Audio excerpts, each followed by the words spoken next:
Hi, welcome to Hollywood Crime Scene. This is Rachel Fisher. Hi, this is Desi Jedeikin. We're back with our main episodes, finally, and we are starting off with one of the best singers to ever do it, Mr. Mr. Mister. Mr. What an Mr. introduction. Luther Vandross. Yay. We have crime, we have scandal, we have amazing music and tragedy, unfortunately. My main sources for this episode are the documentary on HBO called Luther, Never Too Much, and the book Luther, The Life and Longing of Luther Vandross by Craig Seymour. And a special shout out to friend of the pod, Sonia, who encouraged me to do this episode. She posted about the documentary and I was like, ooh. And then we started talking about it and she's like, you should do an episode. And I was like, okay, because I needed an episode to do. And it ended up being an interesting look at a life I really didn't know that much about. Yeah. So let's get started. Luther Vandross was born April 20th, 1951. He was named after two things that got his mother, Mary Ida, through her pregnancy, her husband, Luther, and the pasta she consumed throughout her pregnancy, Ronzoni. Luther's middle name is Ronzoni. Stop it. After pasta. Wait, I fucking love that. I know. I was like, when they were talking about her eating all this pasta in the book, I was like, where is this going? I was like, oh my God, like, that's so funny. So he's the youngest of their four children, and the family lived on the Lower East Side of Manhattan in the Alfred E. Smith Houses, a public housing project. And this is when the project still had a lot of promise. People were thrilled to move in here. It was like a great thing. And obviously, as we all know, a lot of these really decline throughout the years and don't become a great place to live. But Luther describes his childhood as happy. One of the most enduring memories he has is dancing with his family, and music was big in this household. His sister, Patricia, was the first Vandross kid to get into music. She was in a singing group called The Crest, and she ended up having to leave the band when she was 15 because they were going on tour, and the mom was like, no. Shortly after that, they had a really breakout hit, 16 Candles, which many of you probably know was very famous. One evening in 1958, after a day at the beach, Luther's dad passed out and wouldn't wake up. He had slipped into a diabetic coma and died soon after. Obviously, this affected Luther in a very deep way. He would pray nightly for his dad to return, just for one more ghost story or one more day at the beach, and he would fall asleep every night to his mother's private sobbing behind her closed bedroom door. At this point, music truly became his salvation. In 1964, he had a singular experience that he says changed his life. He went to a concert organized by Murray the K, a DJ that was known for playing a diverse mix of music and artists. He would put on these concerts that would also break new acts as well. And it was at one of these concerts that Luther became mesmerized by a singer he felt sure was singing just to him. Her name was Dionne Warwick. She pierced his heart with her style and emotional singing, and he decided right then and there that he wanted to do to people what she did to him. He soon became obsessed with the Supremes and managed to make friends who shared his obsession. Robin Clark, who was a singer, Carlos Alomar, a guitar player, and Fonzie Thornton. They formed a group called Shades of Jade, and Luther had a vision. They all would wear green, including patent leather green loafers. Cute. These were $22 a pair, which is a lot of money back then, and Luther managed to charm all the parents to pony up for these patent leather green loafers. He had a goal for the group. He wanted to perform at amateur night at the Apollo Theater. They did finally reach that goal, but they consistently lost, which made him really depressed. And adding to that depression was at the age of 16, he had his heart broken by an unknown person. Now, this will become a consistent thing throughout his life. He never mentions the specifics about people he had relationships or attractions to, including their sex. Another thing that starts during this time period, he really begins to use food as comfort, beginning a lifelong struggle with his weight and addiction to food. We talk a lot about food noise today, and he basically seems like he had that kind of thing, although it wasn't called that during his lifetime.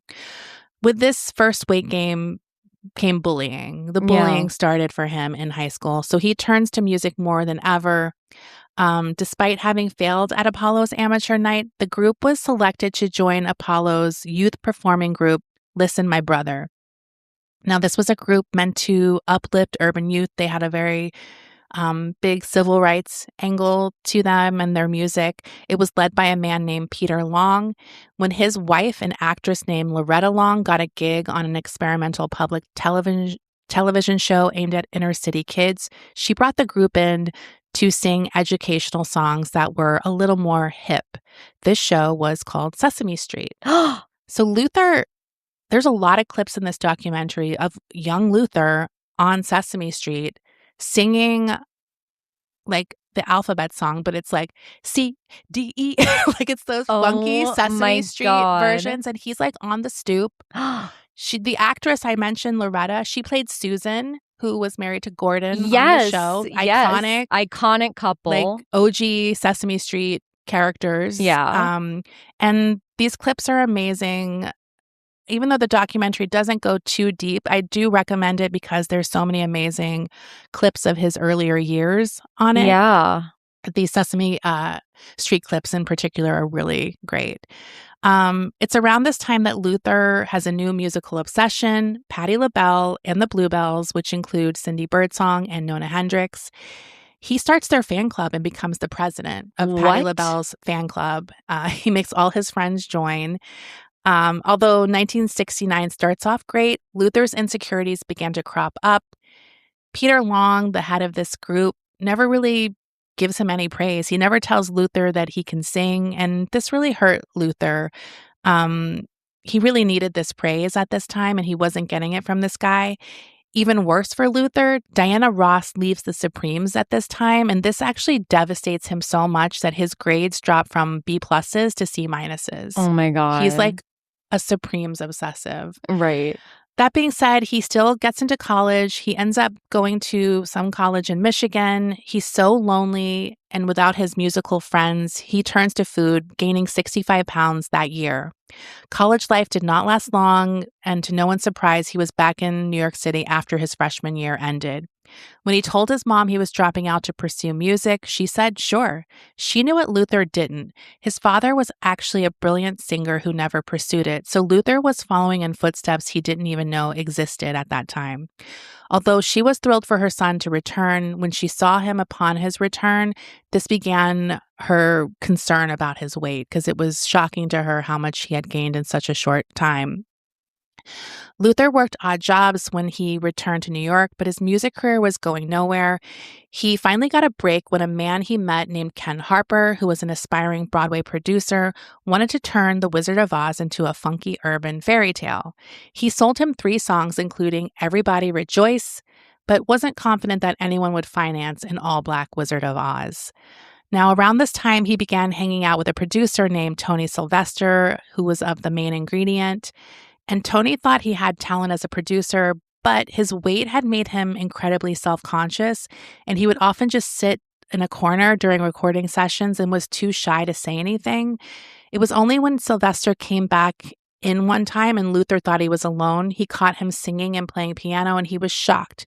He actually yelled at Luther for not telling him sooner that he was so talented. Sylvester helped him land a record contract, but that went nowhere, and he was dropped at the end of 1973. But on the horizon was a superstar that would change Luther's life forever. In 1974, David Bowie was looking for a new guitarist, and someone recommended Luther's old friend Carlos Alomar. Bowie and Alomar hit it off, and immediately Carlos just immersed Bowie in the music that Carlos was into, taking him to shows at the Apollo, in particular the Spinners, who had recently taken on what was known as the Philadelphia sound. This sound can be heard in bands like the O'Jays, Harold Melvin and the Blue Notes, with lead singer Teddy Pendergrass. And this was a sound that was coming out of, in particular, Sigma Sound Studios in Philly, with the producer at the helm, Tom Bell. Bowie was obsessed with this music, and in August of 1974, he came to Sigma Sound Studios to record his next album, Young Americans, which would reinvent his style completely with something Bowie would refer to as plastic soul. Carlos invited Robin, who he was married to now, to these sessions and told her to bring Luther. When they arrived, Carlos played them the early tracks of Young American, the song, and Luther dug it, but immediately said there was way too much space in the song. While the track played, Luther added, "All night, young American, he wants the young American."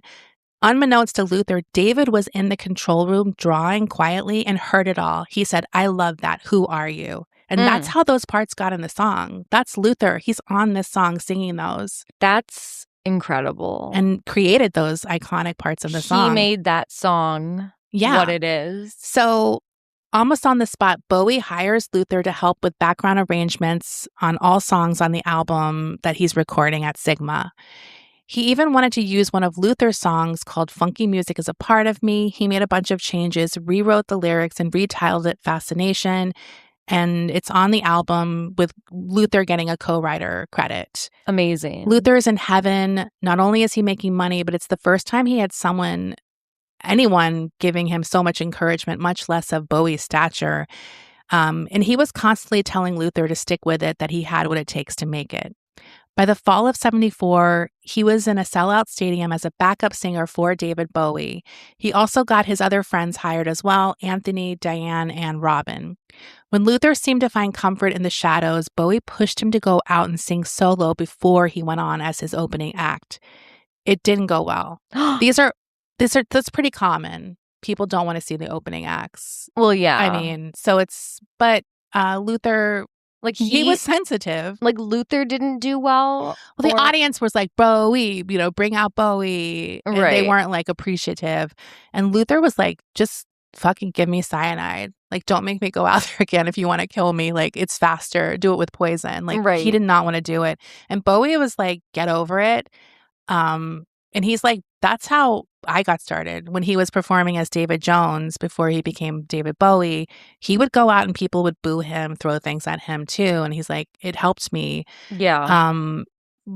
People, the audience continued to hate on him. Reviewers were cruel as well. They would focus on his weight more than his talent. And ultimately, Luther does realize this is a gift. This is an opportunity from one of the best stage performers in the game. And he continued to do it. At this point, The Wiz goes into production and it's a hit. Like, yeah. Many thought Luther was destined to be a songwriter behind the scenes. Only Bowie was like, no, you're a star. Like, don't stay behind the scenes. You need to be out there front and center. The tour ends and Bowie said to him, next year is your year. But Bowie was still a few years off. 1975 isn't all bad for Luther. As I said, The Wiz is a huge success.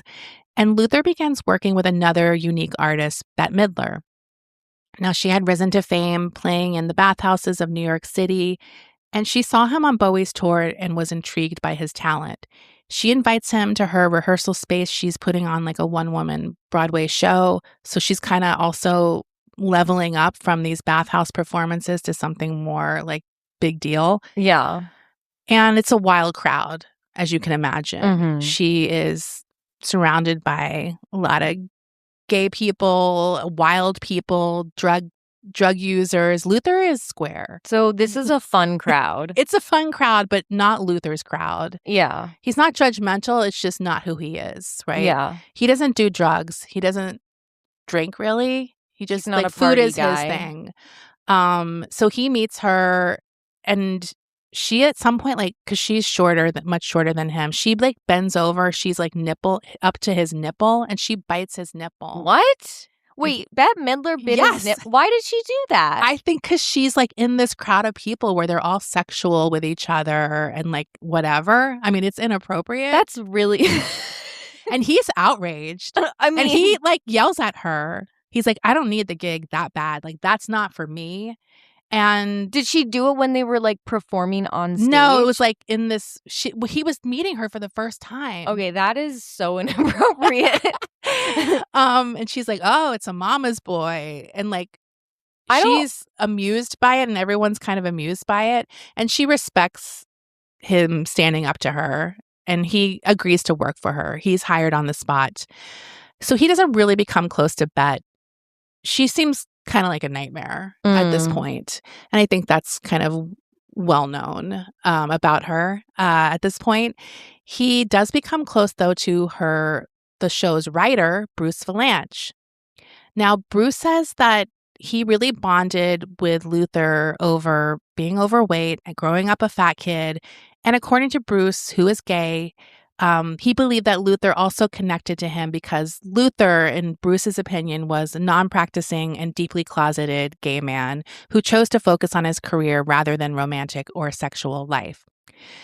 While his experience with Bowie was wonderful, Bet was not as great of an experience for him. This pressure of producing this Broadway show, she would often have temper tantrums. She lashed out at her coworkers. Ultimately, the show was a massive success, however. But Luther kind of took it in a bittersweet way. Like for 2 years in a row, he had been instrumental in other people's success, and he was more eager than ever to have his own personal success. He finally assigned to Cotillion Records as a singing group with Anthony and Diane performing under the name Luther. They put out 2 albums before getting dropped. He remains an in-demand backup session singer for everyone from Donna Summer to Cat Stevens. And he also begins a lucrative career writing and singing commercial jingles. Dream job. Let me tell you. And it becomes like this thing where it's like so lucrative. He has to force himself to quit it because it's like the money is so good. From 1977 into the early 80s, he's like the jingle guy. Oh my God. He does God. ones for NBC, Mountain Dew, Kentucky Fried Chicken, Burger King, Juicy Fruit. I'll post some of them on our Instagram because there's clips of them. Can you sing some of them? Like they're actually ones I don't really know because they're like before my time. Yeah. But his most iconic jingle is for Gino's Pizza, and it's during this jingle that he develops one of his trademark vocal tricks. During the recording session, they wanted him to make the jingle feel a little more hot. Now, often in these jingle sessions, people are like, tone it down. Yeah. It's too soulful. We want it boring and white sounding. Do you know what I mean? He's being tamped down a lot. But this time they're like, go for it. We want that soulful sound. They want it to sound hot. They want the pizza to sound sizzling hot. So he thinks about it for a moment and he starts to sing the Geno's theme. Geno's, you'll go for the food we've got. Geno's, you'll go for it sizzling hot. He does that like extended stuttering bass rumble. People in the booth are going nuts for it. I did a terrible job. It's much better by him, obviously. They're clapping. And in that moment, he's like, I need to keep this out of jingles and save that for when I have my own records to put out. And it does become a thing he becomes known for. I got to hear this jingle. I know. I'll post it. It's in the documentary. A lot of the jingles he does are in the documentary. And I think I could find them online as well. But yeah, no, when he does it, you can see why because it was like, what? But those are always the best jingles, are the ones where the singer in the commercial is like really like putting their whole pussy into it. That's why the Chili's baby back ribs is so iconic. Exactly. They're like treating it like a song. Exactly. Yeah. And I think that's what happened with this Geno's. It was like a performance. When it's a performance jingle, that's when it's good. Yeah. So during this late 70s period, he also becomes friends with Cissy Houston, and he actually meets 16-year-old Whitney at this time. He writes her a note that she kept her entire life at this time. It said, "You're going to be one of the greatest singers that have ever lived." And she kept it with her for her whole life. And he was right. Yes. So, of course, he does fall into a deep depression about his solo career at this point, thinking it will never happen. At the same time, another musician who is struggling after the suicide of her longtime musical partner, kind calls him up to meet about possibly working together. That singer was Roberta Flack, who was with Donny Hathaway before he jumped out of his hotel window. It was Roberta who actually had to go identify his body after that happened. So she wants to throw herself into music, and she's planning a tour with Peabo Bryson, and she wants Luther to be backup for her on the tour. And it definitely was something that was sort of pitched as like, this will save both of us, like get us both out of our funk. So on this tour, he does soundtracks for Roberta. So he'll go up on stage and test everything. He'll often sing her songs. And at one sound check, he sings her biggest hit, Killing Me Softly. When the lights come up, he sees Roberta had been sitting there the whole time watching, and she looked stunned. She came up to him and said, you're getting a little too comfortable sitting on this stool singing ooh and ah. She said, you must go pursue your own solo career. We deserve it and you deserve it. He protested, told her how hard it was, that nobody wanted to sign him, and she wasn't hearing his excuses. She said, you've got a choice here. You can sing background all your life, or you can do what you're supposed to do. You can get out there and let the world hear you. Then she added, I'm lovingly firing you. Aw. And Luther, he was strangely at peace with her decision, and he was like, I'm ready to do it. And we'll take a break here and come back with more of Luther. So Luther takes an unconventional path to getting a record deal. He actually produces an album the way he wants, completely done, and then shops the finished product around to record labels to purchase. Everyone turns it down. Now, at the time, the big sort of black male artists that are, having success or being signed are doing funk music, or they're kind of the sexy bad boy types like Rick James or Prince. Michael Jackson, I guess, was kind of sexy, coming off the wall. And Luther was a bigger boy and more of a romantic crooner, so no one had any vision that that could be a thing at this time, until he finally gets a bite from Epic Records. They agree to Luther's terms, and the first single from the album, Never Too Much, is released, reaches #1 on the R&B charts, and the album is a hit. He also covers Dionne Warwick's A House Is Not a Home on the album. And so good. That becomes a signature song for him. This begins a very successful run by Luther that continues throughout the 80s. He immediately goes on tour and was shocked that girls were screaming for him, saying at one concert, I thought you had to have a 30-inch waist for that. Like, he's shocked that people could be attracted to him even, which is crazy. But Luther sometimes found the attention disrespectful, like the time a woman threw her underwear on stage. Why do people do this? Have we talked about this before? Because I find it so bizarre that you would throw your underwear to Tom Jones or something. Well, why is it always Tom Jones, too? He's not even hot to me. I know he's like known as like a sex symbol, but like he's not my type. He's like too like Brady Bunch looking. He's like so 70s. Like, I enjoy some of his music. It's like funny, but but he doesn't even do particularly sexy songs. No, his songs are corny. Yeah. No, I don't get it. What's New Pussycat? And that makes your pussy wet? Like, what do you want him to do? Smell them on stage? I don't know. What are you doing? But like, throwing your panties to an artist you think is hot is like a tale as old as time.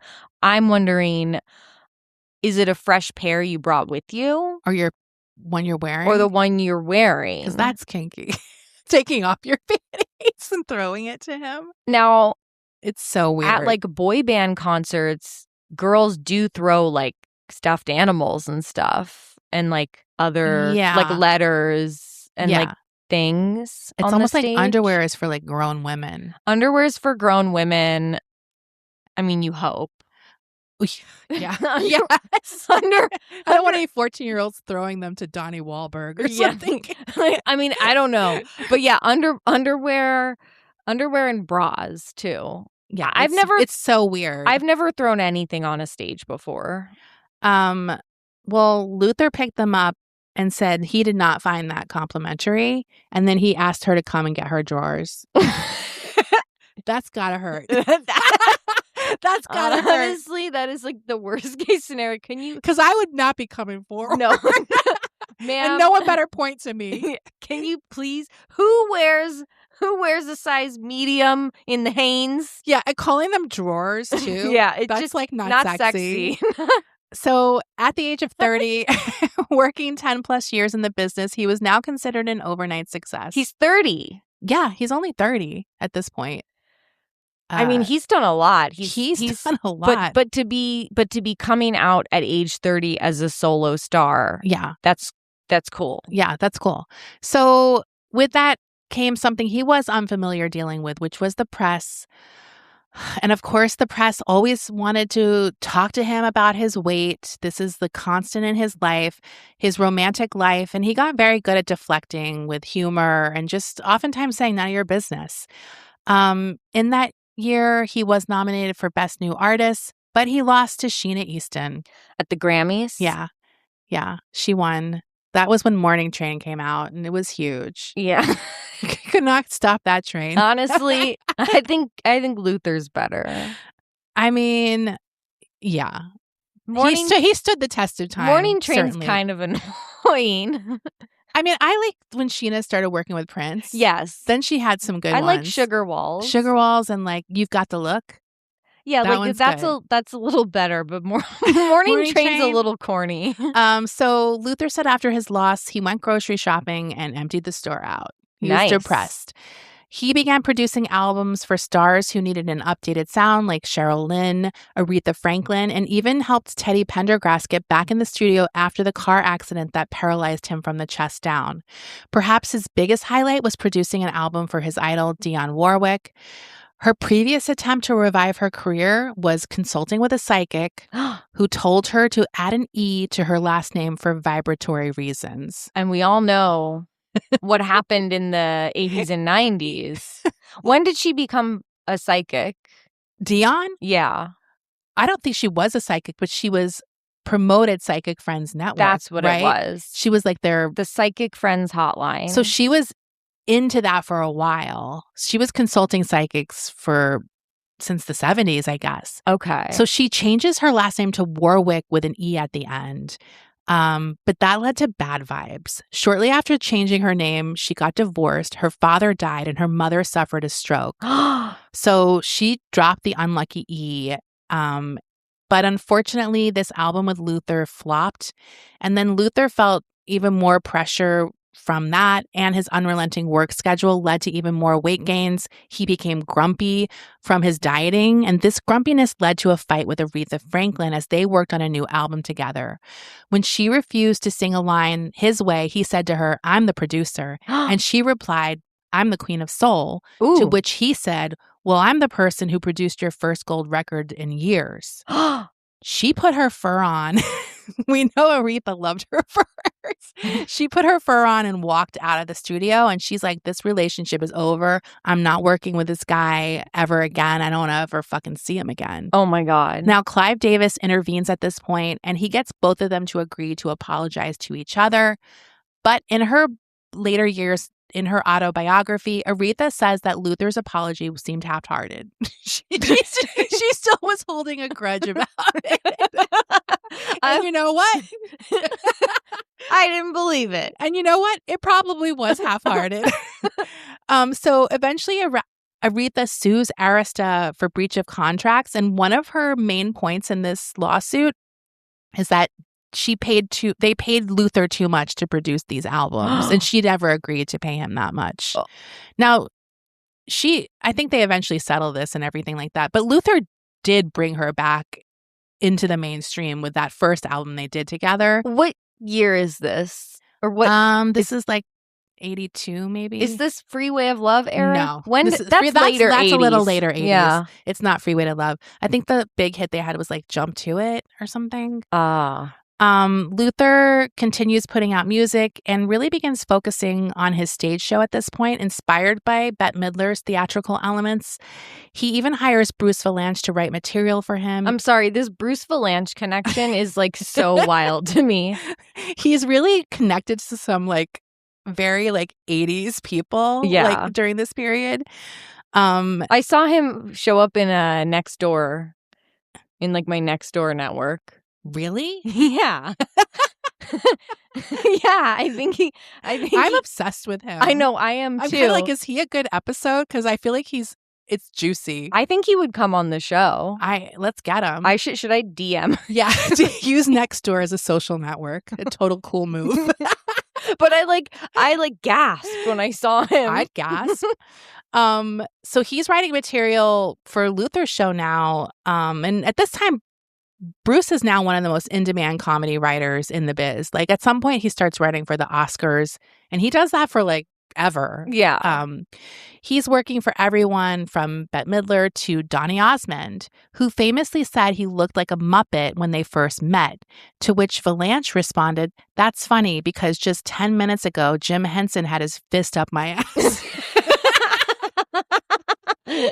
Okay, honestly, even more iconic that he said it to Donny Osmond's face. Absolutely, because I would imagine Donny was like, "Oh." I think that pushed it too far, but he probably had to act like he thought it was funny.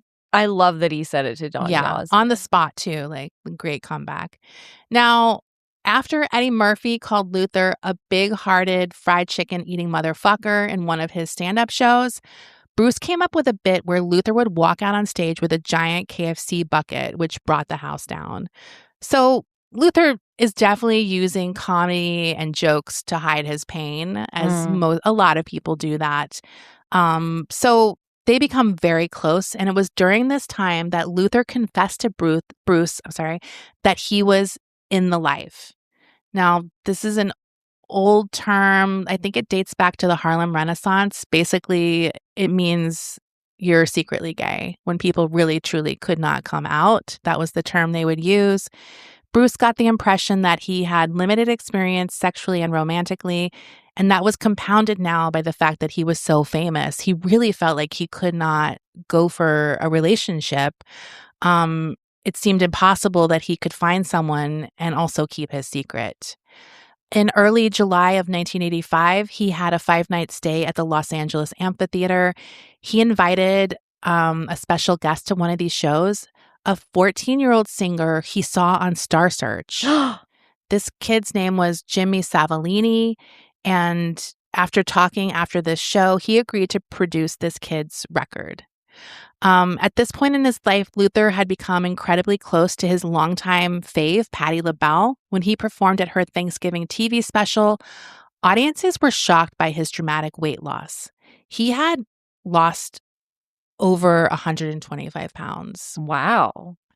So what they didn't know that part of the cause of this was Luther was finally in love. According to Bruce Valanche, he had experienced his longest romantic relationship starting during this period. He wanted to look good for this man, his new love, and he went on a very strict diet. And once he lost the weight, he bought a closet full of Versace clothes. And this was one of the happiest times in his life. But of course, it took a turn soon. A journalist named Stanley Clay received a scoop by a trusted source that told him he had seen Luther Vandross in the hospital with a diagnosis of AIDS. Now, to this journalist, it made sense and explained Luther's weight loss. Stanley's story was published in the UK magazine that he worked for at the time. Obviously, at this time, AIDS carried a huge stigma, and this story definitely triggered some anti-gay backlash against Luther, who immediately filed suit against the magazine demanding a retraction. This forced Luther to go to the media, not only denying he had AIDS, but denying that he was gay as well. I think at this point, it's still a time where people didn't realize other people other than gay men could get AIDS. Right. It was purely considered kind of like a gay man disease.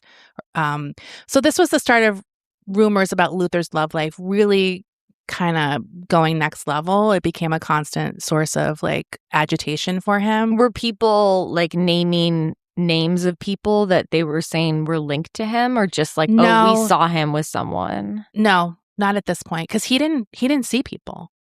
Right. Unfortunately, if he's closeted, he wasn't doing anything. He was completely not acting. He was too scared to even act most of the time on whatever he wanted to do, which is sad. So he's facing this ugly side of fame now, and he said he wasn't dying. He felt like he was finally living for the first time. And so he threw himself into this next project, producing the album for this teen singer. He becomes really close to the singer, Jimmy, as well as his older brother, Larry, who was now acting as his manager. And he really began to love his life in LA at this point. The album is finally completed on January 11th, 1986. And the next morning, Luther and the brothers are riding in his convertible Mercedes around Los Angeles, winding down Laurel Canyon Boulevard. They're going to the studio to play Jimmy's album for the first time in its entirety. So this is the first time this kid's going to be hearing it. But as they're going down Laurel Canyon near Mulholland Drive in the Hollywood Hills, his car crosses the yellow lines of the two-lane street, turns sideways, and smashes head-on into two vehicles headed in the opposite direction. This impact causes injuries that are brutal. The crash is very quick. Passengers in the other cars have broken ankles, broken nose, 2 broken legs. And Jimmy, Luther, and Larry are rushed to Cedars-Sinai Medical Center. Luther is initially treated for some superficial wounds, but they also discover he had broken some ribs. Jimmy had suffered a collapsed lung, so they're watching him for more internal injuries. And Larry was on the operating table for 2 hours as doctors struggled to mend his body, but the wounds proved to be too severe, and he died. Oh my God. Luther got the tragic news while he's still receiving treatment, and he told nurses, "He was my best friend." The next morning, the hospital issues a statement on Luther's health saying his condition was stabilized and he has an excellent prognosis, but they were still going to monitor him. And police began investigating this crash. Their analysis of the skid marks from Luther's car revealed that he was doing 50 miles per hour in a 35 mile per hour zone. And they recommend to the district attorney that he be charged with felony manslaughter or vehicular homicide charges. This is certain jail time if you're convicted of this. Initially, the Salvamini family are supportive of Luther, saying we love Luther and he loves us. While the death of Larry is a tremendous loss for our family, we do not harbor any animosity towards Luther. We know that he did not do anything to hurt anybody in the car. The police investigation goes on while the family prepares for the funeral of Larry. On January 13th, prosecutors decide that they lack sufficient evidence to charge him with felony manslaughter. However, near the end of the month, they charge him with misdemeanor manslaughter and reckless driving. If convicted, he does face jail time and fines. Amid all of this memorial service is happening, and Luther attends the service with his sisters, Anne and Patricia, by his side. And because of this tragedy, the record label decides they're going to shelve this debut album because they don't want to launch this teen heartthrob thing amidst these horrific circumstances. Now, of course, this accident leads to a whole slew of new rumors about Luther, mostly that he was in a sexual relationship with one of the brothers. Oh, gross. Come on. Yeah. So Luther never comments on these rumors or speaks about the accident in future interviews, saying it's a horrible tragedy and he's keeping it to himself. Now, his feelings on this. I know Larry's the older brother. Is he also a teenager? No, he's like in his 20s. Okay, so he's older. He's older, but still very young, like in his early 20s. Right. So as he always did, Luther threw himself into his work to survive the anguish of this accident. He really wanted to cross over into mainstream pop, and he thought that he had that on his next album with Gimme the Reason, which was the title track and from the soundtrack of Ruthless People. Now, I remember this song because I remember Ruthless People was a big movie.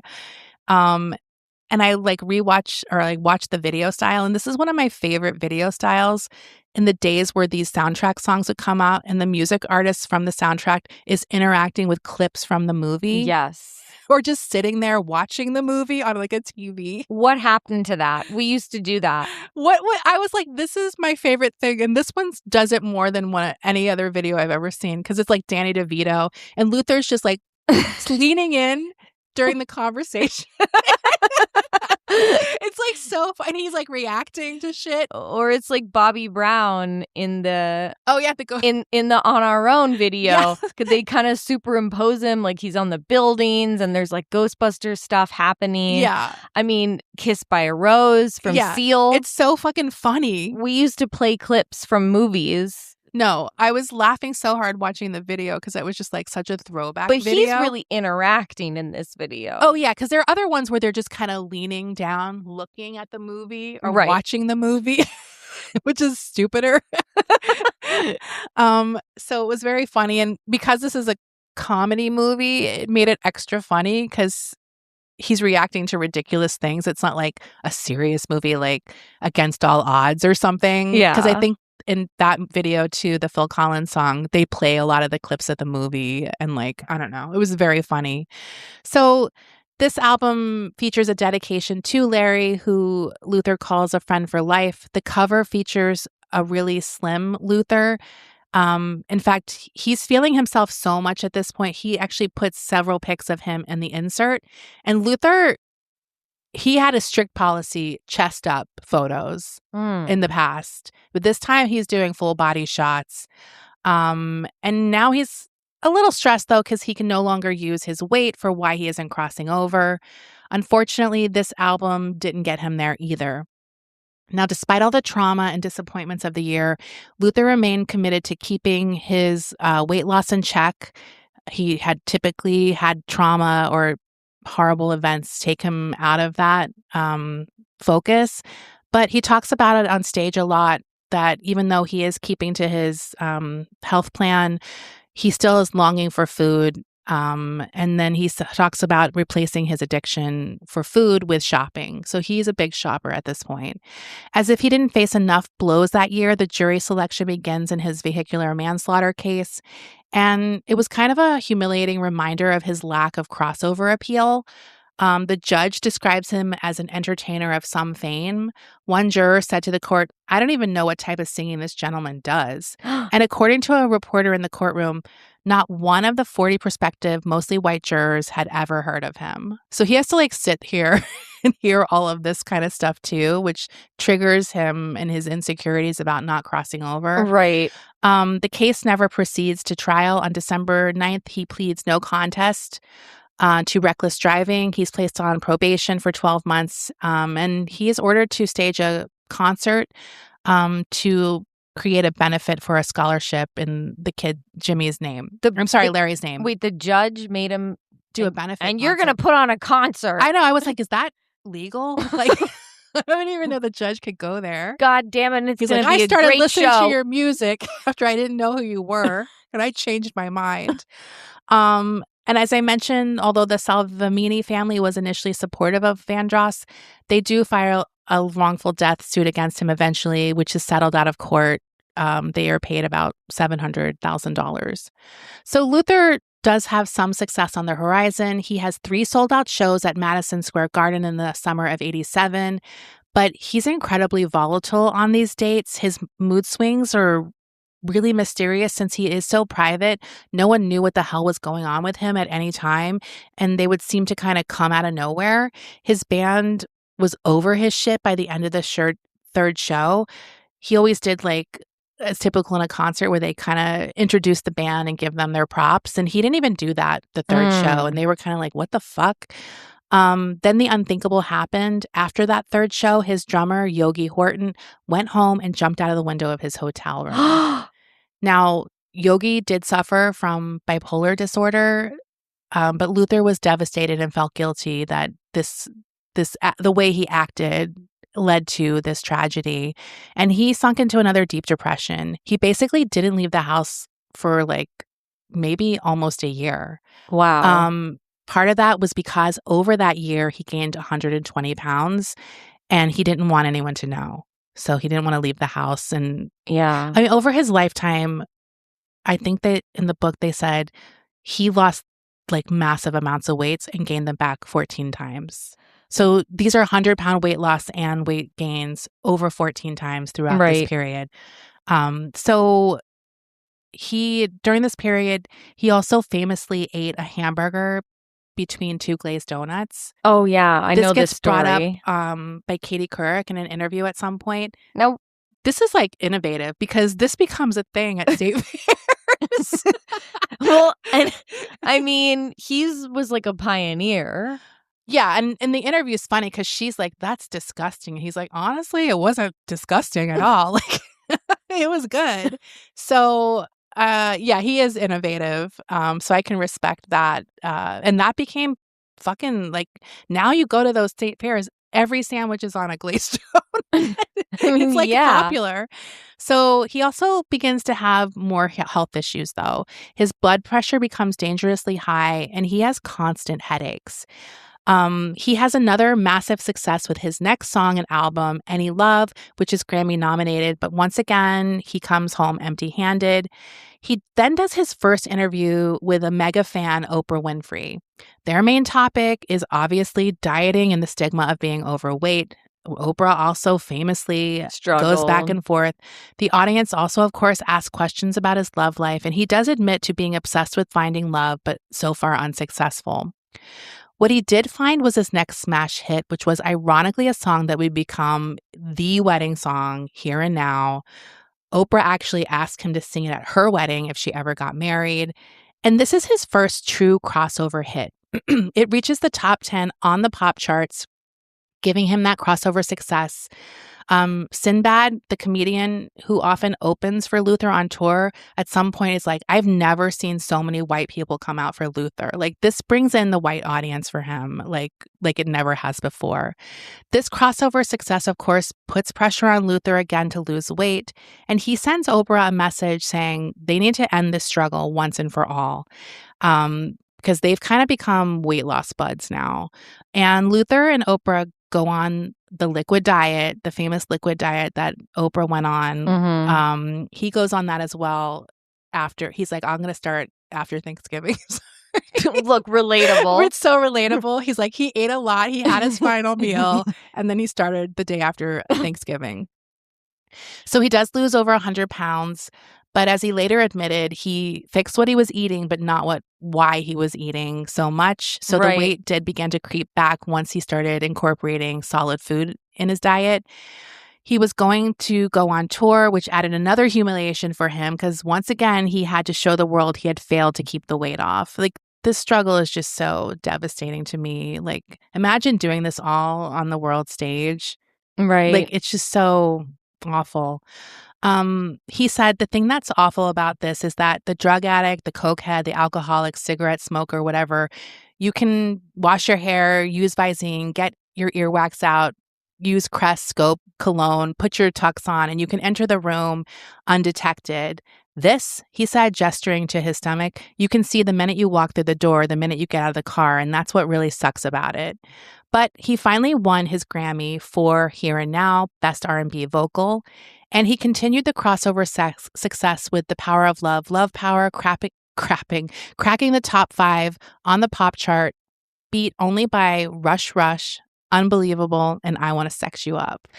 He couldn't get past that. I Want to Sex You Up. No one could. No, nobody. Yeah. So he got his Grammy. He got his Grammy. He won. Yeah. So he would win another Grammy for the song. I'm sorry, Unbelievable was nominated for a Grammy? No, that they were just above him on he couldn't crack past 4 because the top 3 songs. I'm sorry, I misunderstood. No. I thought he was up against No. Unbelievable. No. I Want to Sex You Up was not nominated for it. Yeah, and there's no way, right? No. Or Rush. No. None of these songs. Okay, but he couldn't beat them on the charts. No, he couldn't beat them on the charts. But he did win a Grammy for the song.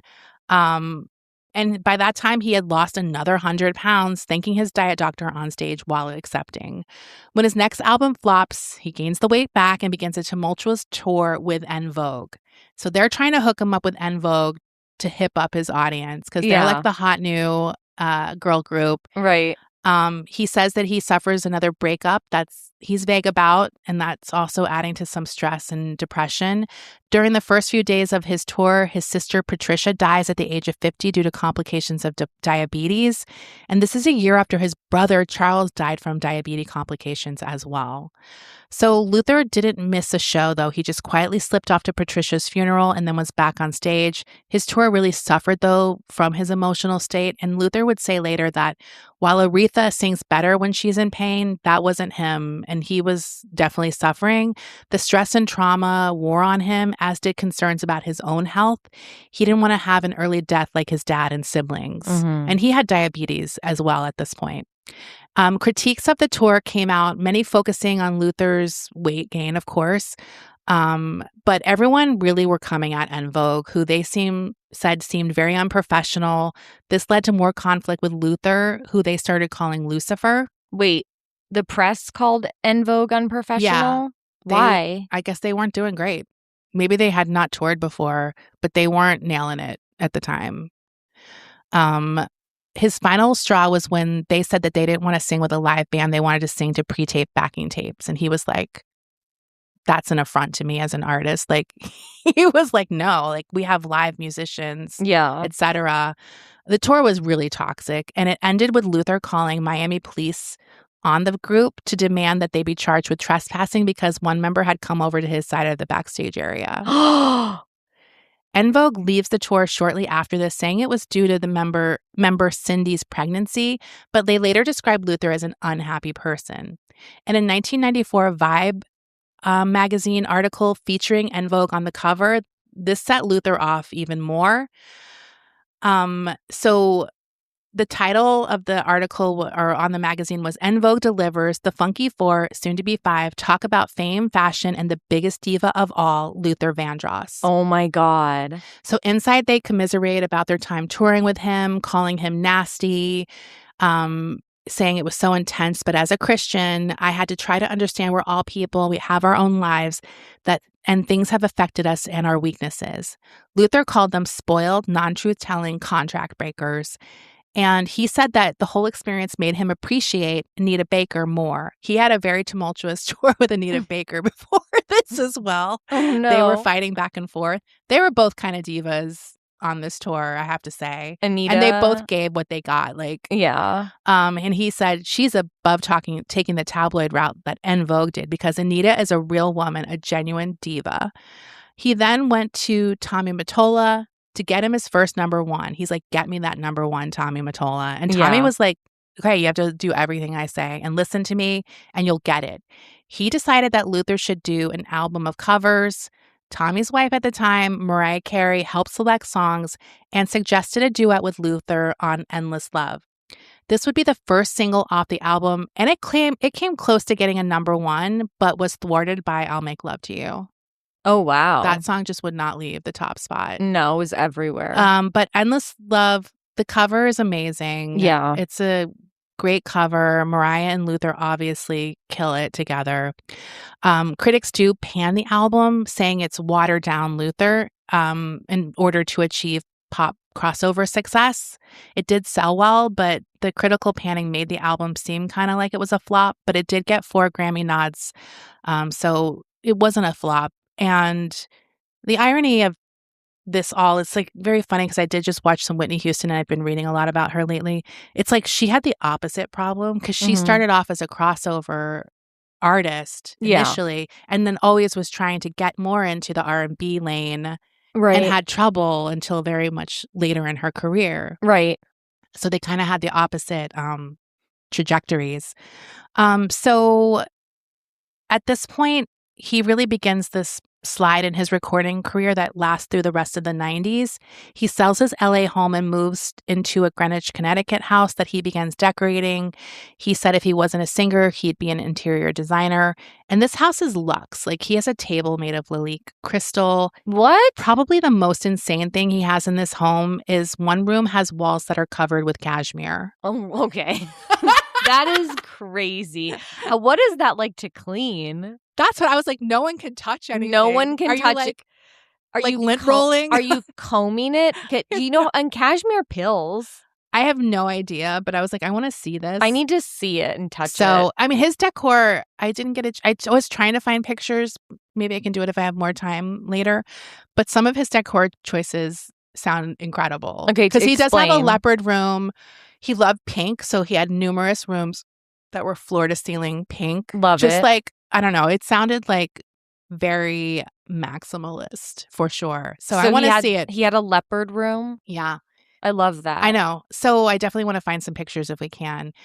So he basically was decorating and indulging in his other favorite activity, watching daytime television, Lisa, Sally Jesse, soaps, game shows, and of course, Oprah. This is a dream life. This is such a good life.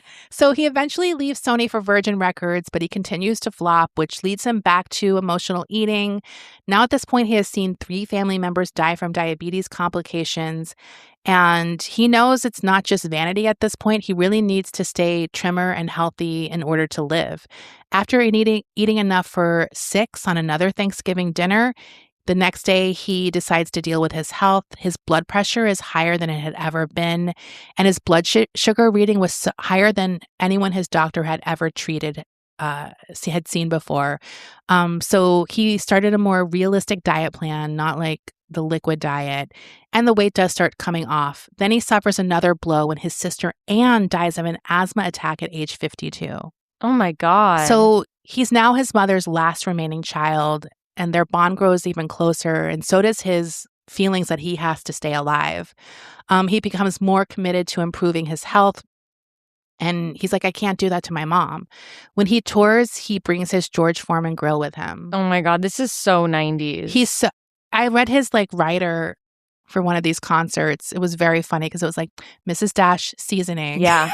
It was like ground turkey or ground chicken. Yeah. Splenda or whatever, like equal packets. Equal. Like, back then it was equal. It was like, tea. Like it was like apple cinnamon tea. Like all of these things that were very 90s iconic diet products. Was Snackwell's on the rider? No, Snackwell's wasn't on it, but it was, vegetable platters, fruit platters. But the seasonings were very funny. Yeah. Because they were all like salt-free. Mrs. Dash is the classic. So he faces his struggle once again with humor, making jokes on tour about his weight loss, saying he recently got a divorce. Mrs. Field and I are no longer seeing each other. Mrs. Field's also a 90s icon. More importantly, he starts focusing on living and enjoying life. He's seeing friends, he's going to events, he's buying Gucci shoes, and he's keeping his stress levels down. But once again, something negative seems hell-bent on thwarting his determination. He starts getting calls from people like Dionne Warwick, Valerie Simpson, close friends of his, calling and are like, "Are you okay?" And like, okay, just checking on you, that kind of stuff. What he didn't realize yet was that once again, due to his weight loss, a radio station had reported that he had died of AIDS. What? Yeah. So he did what he always did and started making jokes about it. Like, I'm here tonight on my tour, despite the fact that I've recently died, like stuff like that. Right. But this hurt him. Like, he was hurt by this. Also, how do you publish or say something like that when it's not true? Like, do you know what I mean? Like, saying someone died is crazy. Like, yeah. After the tour ends, he basically enters an almost semi-retired life. Like, once again, watching TV, he becomes a devoted member of Oprah's book club. He keeps up on all of her books. He visits friends and families, but by the end of 2000, he's feeling antsy and wants to get back in the game. And he signs to Clive Davis's new label, J Records. Now, he's determined to give Luther this more young and hip look. He cast Garcelle Bouvet in a video, his music video. I saw a clip of that in the documentary. I was like, that's Garcelle. They didn't even mention her. How can you not mention Garcelle? I was like, that's Garcelle. She's like running on a beach. They like airbrush his like anything that makes him look aged. Like whatever small wrinkles he might have had or gray hair is gone. They spend money on that. And they're like, hook him up with Diddy. So he's front row at the Sean John fashion show, and I don't know what Diddy's doing for him. This does lead to Diddy asking for a favor. He wants him to serenade Jennifer Lopez with "A House Is Not a Home." And he does that. He sings it right to her face. And she's like, this is the greatest thing that ever happened to me. That being said, she did break up with Diddy like 2 days later, which I was like, that's iconic. Yeah. So then September 11th happens. Obviously, he's a hometown boy, so he's doing what he can. He participates in a benefit song, We Are Family, with lots of other great artists. He performs the national anthem at a Jets football game that makes everyone cry. And his first album with J Records comes out and does really well. But once again, the weight creep starts and he feels even more pressure to get that #1 pop record as he records his next album for Jay. So he thinks he has it. He has written a song called Dance with My Father. He co-wrote this song with his longtime collaborator, Richard Marx. And he tells Clive that he has written his career song, his Grammy Song of the Year. On Sunday, April 13th, he goes to get a manicure with 2 friends. They have a great time laughing and joking. 70 hours later, his assistant shows up at his door, gets no answer, and can't get in because the chain is locked from the inside. So he goes to get help, and they finally manage to break the door in, and they find Luther collapsed on the floor. He's barely conscious, and he is able to say 2 things. He asks for water, and he asks to call his mama. He has suffered a massive stroke and a severe one that's often referred to as a brain attack. This is like as bad as it gets. Upon entering the hospital, he loses consciousness again, making things very dire for him as they can't really test his neurological symptoms without speaking to him and seeing what's going on. As far as recovery goes, the fact that he was probably alone for up to 7 hours after he had the stroke makes it really bad. Usually with a stroke, the quicker you can get in for medical attention, the better. News broke publicly, but the severity of this was kept secret. Luther was in a coma and had developed meningitis, so he was really, struggling to survive at this point. An outpouring of love came from famous friends and fans. Now, Luther had ignored signs that something was wrong. He had these persistent headaches, which are actually a prime indicator of stroke possibility. And his mother had said that he had headaches for 6 days prior to the stroke and begged him to go to the hospital. And he didn't go because he had gained weight and didn't want to be lectured about it. Oh, my God. Which is so fucking sad. Now, as people began to give up hope, Luther finally does open his eyes again. And his mom was there, and he tried to whisper mama to her. So on June 18th, he recovered enough to leave the hospital for a rehabilitation center. And he really put a lot of effort in this recovery process, which is incredibly difficult. Yeah. You have to relearn everything. What he didn't know was that his song, Dance with My Father, had been released and was a massive hit. His mother actually did interviews to promote the song, and the video included numerous famous people with their sons or fathers, pictures. This song makes me cry. I know. I had to listen to it. I was like, stop listening to the song. I wanted to watch the video and remember, like, Beyonce is in it. Like, yeah. Lots of famous people. I can't get through this song without crying. So, when the Grammy noms are finally announced, he achieves his dream. Dance with My Father is nominated for Song of the Year, not R&B song. It's just Song of the Year. There's hope that Luther would be able to attend the award ceremony, but that just wasn't possible. It was way too risky for him to leave the hospital because any mild sickness could set him back, obviously. Janet Jackson is set to host a special tribute segment to Luther, but she's canned because of the Super Bowl incident. Come on. She gets taken off the show, and they replace her with Patti LaBelle. I'll never not be angry about how she was treated after this. Like, forever be angry. It's like, talk about rent-free in my head. Like, anytime it comes up, I get mad all over again. Like, yeah. It's so fucking crazy. That was such bullshit. So, at the award ceremony, Celine Dion performs the song with Richard Marx. And everyone is shocked when, after the performance ends, Luther appears on screen. He speaks with a slight slur, but then he sang a line from Power of Love, Love Power. When I say goodbye, it's never for long. And everyone was like in tears because it sounded like Luther. Like, it's like he can sing again. Like, it wasn't so far-fetched that he would get back there. An hour later, Carole King announces that Luther and Richard Marx had won Song of the Year for Dance with My Father. Oh, are you crying? Yeah, oh it's my emotional. God. Oh my God. They did it. So he continues to improve in his rehab center, even doing an interview with Oprah. She's like goes to the rehab center to interview him. And that's also like really hard to watch. He told her he would be singing at 80. On April 20th, 2004, he turns 53. And that's also an achievement in his family because so many had died younger than that. And he would continue to improve. But sadly, he did die on July 1st, 2005, after having a heart attack at the age of 54. Now, obviously, his funeral is like crazy. It's like Aretha Franklin singing. It's everyone. It's everyone. Stevie Wonder, Dionne Warwick, Cissy Houston are all there performing.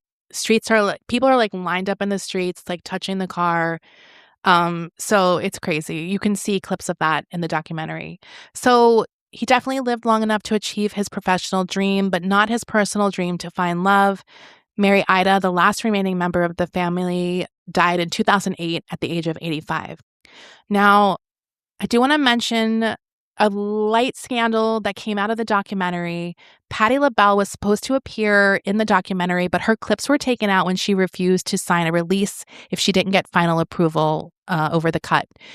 So they were like, that's fine, we'll just cut you out. But they did include a clip of her that people say painted her as a villain. They included a 2017 clip of Patti on Watch What Happens Live with Andy Cohen. During this clip, she confirms the rumors about his sexuality. People were extra mad because before they show this clip, they show Richard Marx saying, one of the things that really pissed me off is there are people who have talked about his personal life, people he considered friends. Then they cut to the clip of Andy asking LaBelle if he struggled with coming out publicly. She said, we talked about it. He did not want his mother to be upset, although she might have known, but he wasn't going to come out and say this to the world. And the documentary closes with Luther saying, questions about my sexuality, well, I suppose will always be questioned. Let me tell you who I owe answers to, what I owe answers to. What I owe you is my music, my talent, my best effort. That's all. I will neither deny or confirm that any such rumors about personal things like that are true or untrue. I won't give the satisfaction of a denial because that is a submission of sort. I won't even address it. I'll just say, mind your fucking business. And that's my response to that. So Patti is really upset about this whole thing that went down in the documentary. But that they cut her out? They cut her out and then they put that clip in instead. Right. And then the way they framed it with Richard Marx saying that and then cutting to that. Right. And obviously, we don't know that it was related to what happened with her. Mm-hmm. So that's the end of that. Damn, that was heavy. I know, sorry. No, it's fine. I'm just like... I got so emotional, I didn't expect it. I know. Look, some stories are like that. It's so sad, though, when people achieve their dream like that. Like such a sad way, you know? Because he got sick? Well, he finally gets his dream, but he can't even, like, enjoy it. Right. I mean, luckily he got it. He was aware of it. He was aware, and he was celebrated for it, and he was aware of that. Yeah. So that's good. Yeah. I did see, while I was Googling things, that a few years ago, because I remember Dance with My Father was like a perennial American Idol song choice. Oh my God, yeah. And I was like, did Ruben ever sing that? I couldn't remember.